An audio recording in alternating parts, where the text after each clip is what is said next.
नमस्कार मंडळी, नवीन एका इंटरेस्टिंग व्हिडिओमध्ये सर्वांचे मनापासून स्वागत। महाराष्ट्रातील संजय गांधी निराधार योजनेच्या लाभार्थ्यांसाठी अतिशय महत्त्वाची आणि मोठी अपडेट या ठिकाणी आलेली आहे। संजय गांधी निराधार योजनेचा जानेवारीचा हप्ता लाभार्थ्यांच्या खात्यामध्ये 28 तारखेला होणार होता। 28 ते 29 तारखेला या 2 दिवशी वितरण होणार होतं, परंतु त्या ठिकाणी वितरण झालेले नाही। तर या संदर्भात राज्य सरकारच्या माध्यमातून, प्रशासनाच्या माध्यमातून नवीन तारीख या ठिकाणी आलेली आहे आणि ही तारीख 30 जानेवारी 2026 7 वाजेपर्यंत पोर्टलवरती लाभ वितरणाची प्रक्रिया ही सुरू असणार आहे।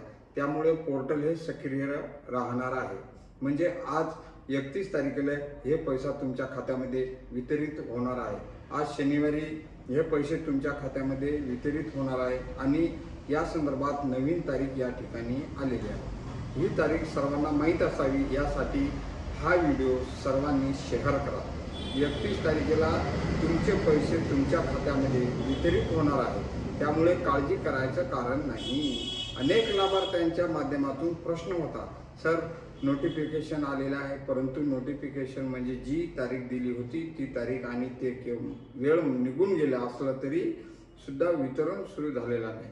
या ठिकाणी 31 तारखेला पैसा तुमच्या खात्यामध्ये जमा होतील अशी महत्त्वाची तारीखासंदर्भात या ठिकाणी नोटिफिकेशन आलेलं आहे। सदर व्हिडिओ सर्वांना शेअर करा। भेटूया पुढील व्हिडिओमध्ये। माझी शेती या यूट्यूब चॅनलला लाईक करा, सबस्क्राईब करा। धन्यवाद।